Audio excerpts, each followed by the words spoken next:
Jadi tujuan Jokowi melarang ekspor biji nikel tadi adalah untuk menaikkan nilai tambah dan kemudian untuk membangun ekosistem industri tadi, termasuk notium yang nantinya akan menjadi bahan baku dari baterai dan nantinya akan menjadi komponen utama mobil listrik. Gitu. Ini saya kira sangat mulia sekali. Gitu. Tapi kalau dalam proses hilirisasi tadi ada yang dirugikan, dalam hal ini adalah penambang nikel, sedangkan yang jauh diuntungkan adalah investor smelter yang semuanya dari asing, ya ini nggak fair juga gitu ya. Nah oleh karena itu adanya indeks harga yang akan dibentuk oleh Kementerian SDM ini suatu hal yang sangat penting dan urgen gitu ya. Dan sebelumnya di batu bara juga sudah ada harga acuan dari batu bara tadi gitu ya. Hanya bedanya kalau batu bara masih bisa ekspor dengan harga internasional, tapi kalau jual di dalam negeri ya dengan harga yang ditetapkan oleh harga acuan tadi. Nah, harga acuan itu mestinya nanti juga akan mengacu gitu ya. Variabel-variabelnya termasuk harga nikel di internasional, kemudian mungkin Apakah inflasi, nantinya dengan atau adanya indeks harga nikel dalam negeri nanti sama Pak penerapannya seperti HBA yang berlaku ketika harga domestik menggunakan HBA tapi kemudian ketika ekspor menggunakan harga acuan global? ya mirip seperti itu. Hanya untuk biji nikel kan sekarang dilarang ekspor gitu ya. Maka kan tidak ada pilihan harus jualnya ke smelter atau dibuang di laut. Nah, dalam kondisi semacam itu, maka harga lebih ditetapkan oleh investor dari smelter tadi yang sebagian besar adalah dari asing. Mhm. Nah, ini kan ada dirugikan kan, tujuannya mulia untuk meningkatkan nilai tambah, meningkatkan kemampuan bagi rakyat, tetapi ada pengusaha tambang yang itu dirugikan karena harganya jadi rendah di dalam negeri. Nah, maka penggunaan indeks tadi itu sangat urgen itu ya, dalam rangka untuk menyeimbangkan itu ya. Jadi Ya. peran pemerintah itu lebih pada menyeimbangkan harga tadi, penambang tidak dirugikan, kemudian juga investor juga tidak dirugikan, masih tahap wajar tadi, maka variabel yang digunakan dalam menentukan itu ada beberapa variabel, misalnya harga nikel internasional, inflasi, kurs rupiah, dan lain sebagainya itu saya kira akan jauh lebih fair dan lebih menguntungkan semua pihak itu saya. Artinya memberikan pelindungan harga yang cukup fluktuatif juga ya Pak Fahmi. Tapi terkait dengan indeks acuan ini, kalau kita lihat begitu dengan komunitas-komunitas lainnya, apakah ini juga bisa dikatakan momen yang tepat untuk memberlakukan indeks acuan bagi beberapa komoditas mineral lain yang mengingat selama ini sejumlah komoditas mineral masih juga mengacu pada indeks luar Pak Fahmi?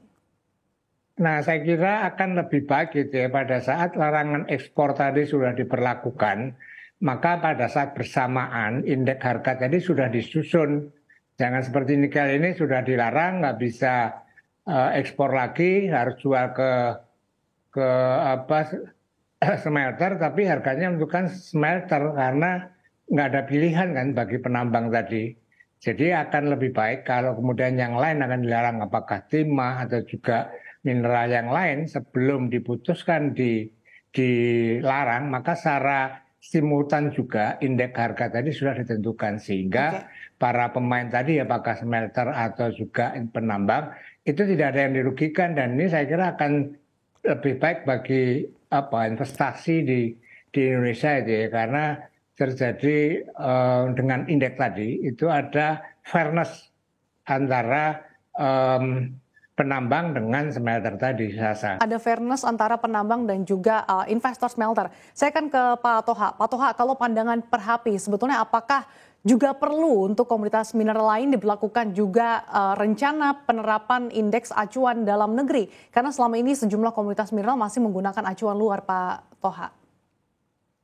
Kalau itu memungkinkan tentu bagus. Tetapi mungkin kita harus realistis juga.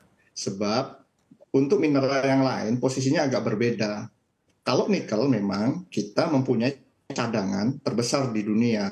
Ya. Tetapi untuk komoditi yang lain seperti bauksit, kemudian tembaga, pasir, besi, dan yang lain, itu kita bukan yang utama. Ada negara lain yang lebih besar. Tetapi poinnya adalah kalau misalnya di minyak ada negara OPEC, negara-negara yang terhimpun sebagai penghasil minyak. Dan mereka lah yang kemudian menentukan berapa jumlah produksi minyak dalam 1 tahun, dan kemudian nanti dibagi rata dengan negara-negara penghasil minyak. Tujuannya apa? Untuk memastikan harga minyak itu tetap terkontrol dengan ekonomis bagi negara-negara penghasil minyak. Yang jadi masalah adalah di komoditi logam itu tidak ada seperti itu, sehingga ada wacana untuk membentuk organisasi negara-negara pemilik cadangan nikel terbesar. Tujuannya bagus, sama seperti OPEC, untuk memastikan harga nikel itu bisa dikontrol oleh yang mempunyai cadangan itu sendiri, bukan pasar. Sehingga apa? Sehingga keuntungan itu lebih maksimal bisa didapatkan oleh negara yang mempunyai cadangan nikel. Untuk Artinya apakah ada komoditas mineral lain yang lebih possible Pak untuk dibentuk indeks acuan juga seperti nikel? Agak susah saya pikir.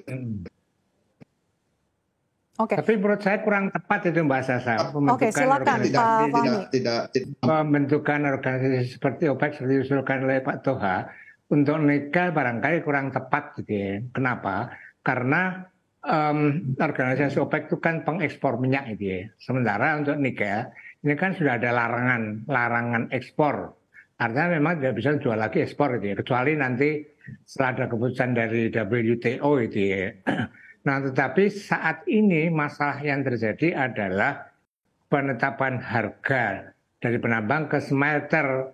Nah, sementara yang paling banyak itu dinikmati oleh smelter tadi. Maka harga yang ditentukan dalam indeks harga nikel itu saya kira sangat penting agar fairness. Nah, kemudian kedua barangkali juga itu ya, untuk mengurangi ketidakfairan tadi. Maka saya mendorong bagi para pengusaha nikel atau konsorsium penghasil nikel untuk membangun smelter. Sehingga dia bisa juga menetapkan harga tadi barangkali jauh lebih menguntungkan.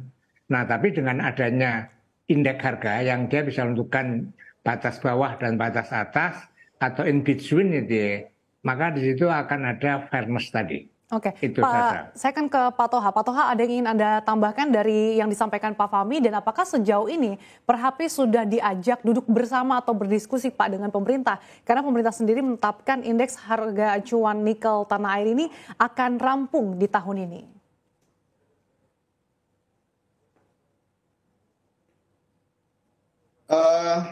Kalau Perhapi kan sebenarnya lebih ke arah profesional, Mbak.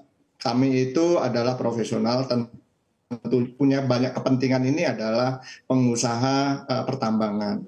Setahu saya pengusaha pertambangan itu sudah dilibatkan oleh pemerintah untuk mendiskusikan hal ini. Kami kalau misalnya harus dilibatkan, dengan senang hati akan memberikan masukan juga. Tujuan utamanya adalah bagaimana kemudian ini bisa memberikan kontribusi yang lebih besar bagi negara dan bangsa, sehingga sumber daya alam yang kita miliki itu memberikan kontribusi yang lebih besar bagi kemakmuran rakyat.